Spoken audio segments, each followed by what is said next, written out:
1장 1절에서부터 8절 복음과 예수님 나라.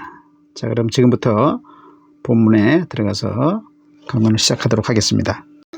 자, 그래서 여기 도표를 보시면 좌측에 1장 1절에서부터 8절과 우측에 22장 6절에서부터 21절이 병행되고 있다는 사실을 볼 수 있습니다.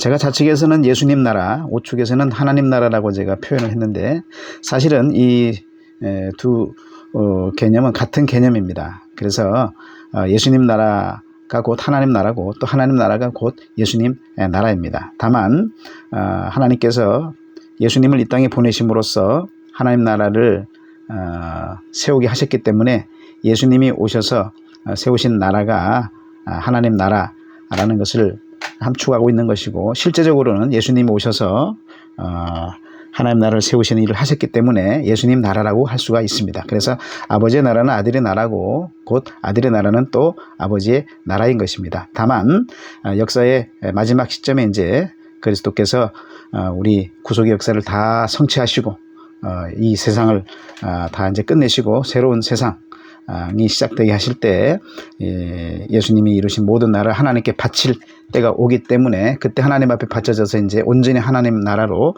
완성되는 일이 일어나기 때문에 제가 여기서 구별을 지은 것 뿐입니다. 자, 좌측과 우측이 병행을 이루고 있는데 1장 1절에서부터 8절과 22장 6절부터 21절이 각각 두 부분으로 나눌 수가 있습니다. 그래서 좌측 1장 1절부터 3절이 우측 22장 6절에서부터 9절과 병행이 되고 있고 1장 4절부터 8절이 22장 10절에서 21절과 병행되고 있다는 사실을 볼 수가 있습니다. 그래서 우선 1장 1절에서부터 3절까지는 두루마리 예언의 말씀을 읽는 자와 듣고 지키는 자들이 복되다라는 사실을 보여주고 있고, 우측 22장 6절에서 9절은 지키는 자가 복되다라는 관점에서 보여주고 있다는 사실을 알 수 있습니다. 자, 이 사실은 예언의 말씀을 읽고 듣는 자리에만 머물 것이 아니고 지키는 자리까지 가야지 최종적인 승리자가 되고 복 있는 자가 돼서 하나님 나라에 참여하게 된다는 사실을 암시해 준다고 할 수가 있습니다. 그리고 좌측에 1장 4절부터 8절은 죄에서 해방된 자가 예수님 나라의 제사장적 왕직을 수행하기 시작한다는 관점에서 보여주고, 우측에 22장 10절부터 21절은 회개한 자가 하나님 나라의 제사장적 왕직을 완전히 이제 완성하게 되고, 그럼으로써 이제 옛 세상은 끝내고 새 세상에서 바로 그 제사장적 왕직을 계속해서 수행하게 된다는 사실을 바라보게 해줍니다. 자, 여기에서 우리가 알 수 있는 것은 죄에서 해방된다고 하는 사실은 곧 회개함으로써 이루어진다는 사실을 볼 수 있게 되는데, 여기 우리 회개한다고 하는 사실은 예수 그리스도의 구속 사건에 대해서 그리스도의 구속 사건이 곧 나의 죄를 사해주기 위한 사건의 자세를 믿고 그러므로 우리의 죄를 회개하는 것을 의미하죠. 그래서 그리스도의 구속 사건이 우리로 하여금 예수님 나라의 제사장적 왕정을 수행하게 하시고, 또 그리스도의 구속 사건 능력이 또 하나님 나라의 제사장적 왕직을 수행하는 일을 완성하게 한다는 사실을 볼 수가 있습니다. 이렇게 처음부터 끝까지 그리스도의 구속 사건에 대해서 우리가 믿음으로 그리고 회개함으로써 죄에서 해방되고, 그로 말미암아 예수님 나라 하나님 나라에 참여하여서 하나님의 역사를 이루게 된다는 사실을 볼 수가 있습니다. 자, 좌측에서 우리 1장 4절부터 8절까지 우리가 예수님의 제사장적 왕권에 참여하게 되는 것은 복음시대 동안에 일어나게 되는 일들을 보여주는 겁니다. 복음시대, 다른 말로 교회시대죠. 자, 초림부터 재림 때까지의 기간을 의미합니다. 자, 이 기간 동안 교회는 죄에서 해방되어서 하나님 나라의 제사장적 왕직을 수행하게 되는데, 우리가 죄에서 해방된다는 것은 바로 죄로 다스리는 사탄의 왕권에서 벗어나게 된다는 것을 의미합니다. 그리고 이제 예수님이 다스리시는 예수님 나라에 속하게 되어서 예수님의 의와 사랑으로 다스리는 그 나라에 속하는 삶을 살게 된다는 것을 의미합니다. 그리고 우측에서 22장 10절부터 21절은 바로 이렇게 죄에서 해방되는 것이고 회개함으로써 이루어진다는 사실을 보여줌과 동시에 이제 우리가 이 옛 세상 교회 시대 동안에 제사장적 왕권을 수행하는 일을 이제 다 완성하게 되고, 이제 영원 세계에서 이제 새로운 하나님 나라죠. 새로운 하나님 나라에서 영원히 이 재상적 왕권을 수행하게 된다 하는 사실을 바라보게 해주는 것입니다. 자, 그럼 1장 1절에서부터 3절 두루마리 예언의 말씀을 읽는 자와 듣고 지키는 복된 자들에 대해서 살펴보겠습니다. 자, 1장 1절을 보시면 예수 그리스도의 계시라 이는 하나님이 그에게 주사라고 말합니다. 자, 이것은 계시록이 그동안 하나님의 오른손에 감추어진 비밀의 책이었다가 이제 예수님께서 하나님의 손에 있는 두루마리를 취하셔서 그것을 이제 펴시고 공개함으로 말미암아서 이제 우리에게 보여진 계시가 되었다라는 사실을 보여줍니다. 5장 1절부터 7절을 보시면 하나님의 오른손에 있는 두루마리를 어린 양이신 예수님께서 넘겨받아서 그것을 이제 펴고 보게 하는 권세를 가지게 되었다는 사실을 보여주고 6장에 넘어가면 이제 예수님께서 이 인을 떼시면서 두루마리의 비밀을 계시하는 모습을 보여줍니다. 그래서 이 계시는 종들에게 교회들을 위해서 주어진 계시라고 말을 해주고 있습니다. 자, 이렇게 그러면 예수 그리스도의 계시는 하나님의 손에 감추어졌던 것을 보여준 것이기 때문에 예수님의 계시는 하나님의 계시가 되는 것이고 그래서 하나님의 계시가 곧 예수님의 계시가 되는 것이죠. 그래서 하나님 나라의 완성이 바로 예수님 나라의 완성으로 나타난다는 사실을 볼 수가 있는 것입니다. 그래서 1장 9절에 보시면 예수의 환난과 나라와 참음에 동참하는 자라고 요한이 말하는데 바로 이 땅 위에 이루어지는 하나님 나라의 모습은 예수님 나라로 이루어지겠다는 사실을 보여주고 있는 것이죠. 자, 이렇게 하나님 나라가 예수님 나라로 이루어지게 됨으로써 결국 이 두루마리의 비밀의 내용은 이 땅 위에 하나님 나라를 세우는 것 또 예수님의 나라를 세우는 것이라는 사실을 보여주고 있습니다. 이렇게 해서 이 두루마리의 비밀을 하나님과 예수님이 이제 공유하시고 이것을 함께 또 공개 실행 완성할 수 있게끔 하셨다는 사실을 볼 수가 있습니다. 자, 그런데 이것이 예수님의 계시다, 예수 그리스도의 계시라고 하는 이 말은 이 하나님께서 보이고자 하시는 계시가 바로 예수님 자신에 대해서 보여주기를 원하셨던 계시였다는 사실을 말합니다. 그래서 이 예수님의 계시라는 말은 예수님이 계시하셨다는 의미도 갖고 있지만 바로 그 계시의 내용은 바로 또 예수님 자신에 관한 계시라는 사실을 보여주는 겁니다. 그래서 이것을 연결하면 계시록은 예수님 자신에 대해서 계시한 책이라고 말할 수가 있는 것이죠. 신구약 성경이 가지고 있는 비밀은 교회 구원을 통해서 하나님 나라를 완성한다, 하나님 나라를 세운다 하는 것을 보여줍니다. 그래서 창조 경륜, 하나님의 창조 경륜 속에 감춰졌던 그 비밀의 경륜을 이제 예수님이 오심으로써 이루어지게 된다는 사실을 보여주는 것이죠.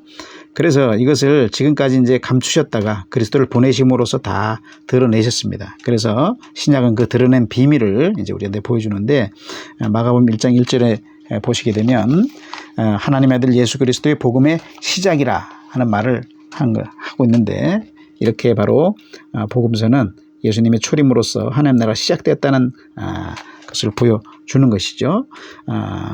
여기에 이제 반해서 계시록은 특별히 이제 주의 재림을 통해서 그 하나님 나라가 이제 완성된다 하는 관점을 보여주는 책인 것입니다. 그래서 계시록은 복음서와 마찬가지로 복음서입니다. 그래서 복음서의 완성의 관점에서 우리한테 보여주는 계시다라고 우리가 이해할 수 있겠습니다. 이렇게 이제 계시록은 주의 재림을 통해서 하나님 나라를 완성한다는 것을 보여준 책이라고 했는데, 자, 이것을 1장 1절에서는 반드시 속히 일어날 일들이라고 말하고 있습니다.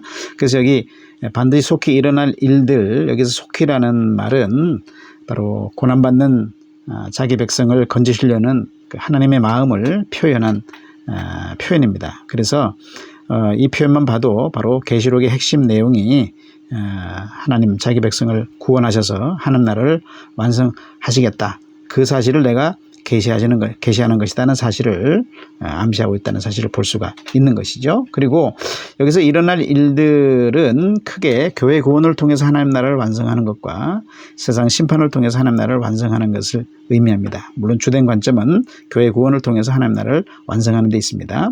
자, 이 교회 구원을 통해서 하나님 나라를 완성한다는 측면을 보여주는 것이 바로 인땜 을 통해서, 일곱 인땜을 통해서 보여주는 것이고, 또 세상 심판을 통해서 하나님 나라를 완성한다는 것은 일곱 나팔 붐과 일곱 대접을 쏟는 장면들을 통해서 우리한테 보여주는 것입니다. 그렇게 해서 이 속히 일어날 일들은 이렇게 세상 심판과 교회 구원을 통해서 하나님 나라를 완성하는 것이 됨을 보여줍니다.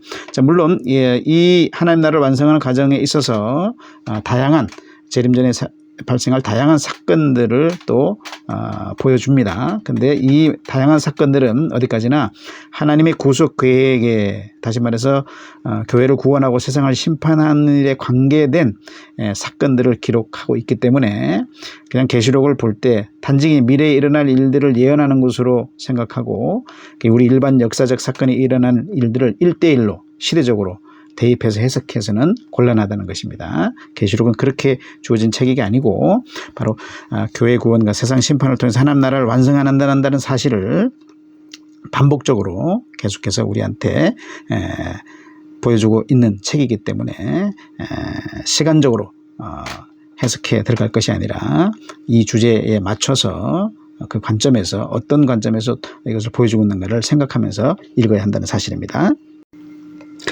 계시록 1장 2절에서 요한은 하나님의 말씀과 예수 그리스도의 증거, 곧 자기가 본 것을 다 증언하였다고 했습니다. 자, 이것은 요한계시록이 바로 하나님 말씀을 들은 것과 예수 그리스도의 증거를 본 것을 구성하는 환상들이다는 사실을 보여줍니다. 자, 계시록 전체가 예수님께서 보여주시고 증거하신 환상으로 기록되어 있다는 사실은 이거를 증명해 줍니다.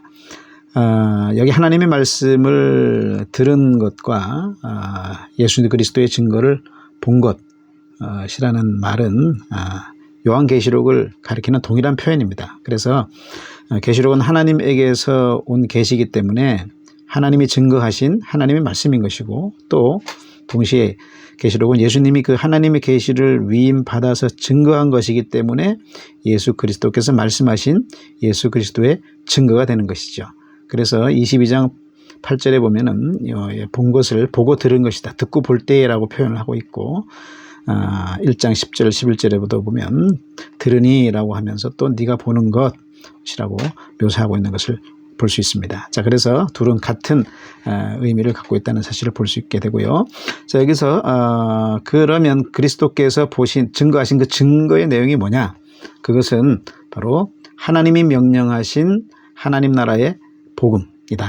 하나님이 명령하신 하나님 나라의 복음을 증거하신 것이 바로 예수 그리스도의 증거다는 것입니다. 자, 그럼 이 하나님 나라의 복음은 크게 두 가지 내용을 포함하는데, 하나는 교회를 구원한다는 것이고, 또 하나는 세상을 심판한다는 것입니다. 그래서 복음에는 양면성이 있죠. 복음에는 심판과 구원의 양면성을 보여주기 때문에 주님이 초림하셔서 이 세상에 오셨다는 사실은 곧 먼저는 교회를 구원하기 오셨다는 것을 보여주고, 부차적으로는 세상을 심판하기 위해 오셨다는 것도 보여줍니다. 요한복음 3장 17절을 보시면 하나님이 그 아들을 세상에 보내신 것은 세상을 심판하려 하심이 아니요 그로 말미암아 세상이 구원을 받게 하려 하심이라고 했습니다. 자, 이 말씀에 의하면 예수님의 초림의 목적이, 주된 목적이 바로 교회 구원에 있다 하는 사실을 볼 수가 있습니다. 또 부차적으로 예수님이 오신 목적은 세상에 대한 심판도 내포합니다. 요한복음 12장 31절에 보시면 이제 이 세상에 대한 심판이 이르렀으니 이 세상의 임금이 쫓겨나리라고 했습니다. 자, 그래서 예수님이 오신 주된 목적은 교회를 구원하는 데 있지만, 그러나 끝까지 예수님의 복음을 믿지 않는 세상에 대해서는 심판도 시작되었다는 사실을 보여준다는 것이죠. 이렇게 예수님이 초림하신 목적은 두 가지 목적을 갖고 있다는 사실을 알 수 있습니다. 교회 구원과 세상 심판. 그러나 주된 목적은 교회 구원에 있다는 것입니다. 자, 마찬가지로 계시록도 예수님이 재림하셔서 우리 이 세상에 대한 심판을 이루실 뿐만 아니라 교회에 대한 구원을 이루시는 일을 하시는데 그것을 완성한다는 측면에서 보여주고 특별히 교회 구원을 완성한다는 것에 주된 목적이 있음을 보여주고 있는 것입니다. 자, 계속해서 요한은 이것을 다 증언했다고 했습니다. 여기 다 증언했다는 말은 말로, 언어로 증언한 것, 예언한 것이죠. 그것과 또 글로, 문장으로 된 이 요한계시록을 기록해서 증언한 것까지를 다 포함합니다. 왜냐하면 1장 3절에 보면 요한이 증언한 말씀을 두루마리에 기록되고 읽히고 들려질 수 있게 된 예언의 말씀이라고 말하고 있기 때문에 그렇습니다. 자, 이렇게 해서 요한은 이제 하나님의 말씀을 들은 것과 예수 그리스도의 증거를 본 것을 다 증언해서 요한계시록이 이렇게 우리 손에 쥐어지게 됐다라고 말해주는 것이죠. 자, 1장 3절에 보시면 이 예언의 말씀을 읽는 자와 듣는 자와 그 가운데 기록한 것을 지키는 자가 복이 있다고 했습니다. 자, 여기에서 우리말로는 읽는 자와 듣는 자, 그다음에 지키는 자 세 부류로 있는 것으로 이해되기 쉽습니다만 원문을 보시면 읽는 자의 관사가 따로 있고 단수입니다. 그리고 듣고 지키는 자들의 또 관사가 하나 있어서 두 부류라는 사실을 알 수가 있어요. 자, 그래서 여기 읽는 자는 일곱 교회의 사자, 교회 지도자를 가리키고 듣고 지키는 자들은 각 지교회 성도들, 더 나아가서는 또 만국 교회들을 가리키고 있다는 사실을 알 수가 있습니다. 자, 그래서 이것이 보여주는 것은 일곱 교회의 말씀 사역자가 예배 시간을 통해서 증거하는 그 말씀을 각 교회 성도들이 잘 듣고 지킬 때에 그것이 우리 성도들 하여금 이기게 하고 그래서 복 있는 자가 되게 한다 사실을 보여줍니다. 자, 그러면 여기서 이제 복 있다고 했을 때 이 복은 세상 기준에 의한 세속적인 복을 말하는 것이 아니고 구원 자체를 말하는 것입니다. 그래서 우리가 이 예언의 말씀을 통해서 읽고 듣고 지켜서 승리자가 되면 우리에게 구원을 안겨다 주신다는 사실을 말씀해주고 있는 것이죠. 자, 2상 3장에 보시면 주님께서 승리자들에게 약속한 약속이 여러 가지 묘사되는데 그것은 다 영생, 우리가 얻게 될 구원에 대한 상징적인 묘사들입니다. 예를 들어서 생명나무의 실과라든지 감춰진 만나라든지 새벽별이라든지 흰 돌이라든지 이런 것들은 다 같이 우리에게 가져다 주실 구원, 영생을 상징적으로 묘사해 주는 표현들입니다. 이 사실은 계시록 21장 1절에서부터 7절까지를 보시게 되면 명확해지는데요. 거기에 보면 최종적으로 하나님께서 우리 하나님의 백성들이 상속받게 될 그 상속, 그 복, 그것이 무엇이냐 하면 바로 하나님의 백성이 됨, 그 다음에 하나님의 아들이 됨. 그래서 하나님 백성과 하나님의 아들이 되어서 생명수 샘물을 마시는 것이다 라고 말해줍니다. 바꿔서 말하면 하나님의 자녀들이 하나님 백성들이 되어서 영원히 하나님의 생명수 영생을 얻게 되는 것이 우리 성도들이 승리자들이 최종적으로 얻게 될 상급이다 라는 것이죠. 그것이 우리의 복이라는 것이죠. 그러니까 구원 자체를 계시록에서는 복이다 라고 말해주고 있다는 사실입니다. 자, 그러면 이 구원을 얻게 되고 우리가 복을 얻게 되는 그 동의는 뭐냐? 그것은 바로 주님의 재림이 가깝기 때문이라는 겁니다. 여기 보면 때가 가까움이라 그랬는데 여기 때는 주님의 재림의 때를 가리킵니다. 그래서 주님이 재림하시게 돼야 우리 성도들에 대한 보상이 이루어지고 우리를 박해하는 세상에 대한 심판이 온전히 이루어져서 우리의 구원이 완전한 구원에 이를 수 있기 때문에 주님의 재림이 가깝기 때문에 우리가 복 있는 자가 된다. 우리 구원이 완성된다라는 사실을 보여준다는 것이죠. 22장 7절에서도 보시면 주가 속히 오시기 때문에 주님이 속히 오시기 때문에 이 두루마리 예언의 말씀을 지키는 자가 복이 있다고 했습니다. 그러니까 우리가 복이 있는 이유는 최종적으로 주님이 재림하시기 때문에 우리에게 구원의 상급이 주어지기 때문에 완성이 이루어지기 때문에 복이 있는 것이다 하는 사실을 보여주는 것이죠. 그래서 우리 교회가 가져야 될 신앙은 바로 재림신앙입니다. 주의 재림을 간절히 바라보면서 끝까지 말씀을 지키는 자가 되어야 한다는 것입니다. 자, 그래서 결론적으로 계시록 1장 1절에서 3절은 요한계시록이 단순한 종말론을 계시하는 것이 아니라 말씀을 듣고 지키는 자, 말씀을 듣고 지키는 자가 복되다 하는 사실을 계시하는 것이라는 사실을 알 수가 있습니다. 다시 말해서 주님께서 이 예언의 말씀을 통해서 교회를 구원하기 원하신다. 구원받는 복된 자가 되기를 원하신다 하는 사실을 계시해 주는 것이 바로 요한계시록이라는 말씀입니다. 그래서 교회는 끝까지 이 예언의 말씀을 사수하고 증언해야 되는 사명을 감당해야 한다 하는 사실을 암시해 주고 있는 것입니다.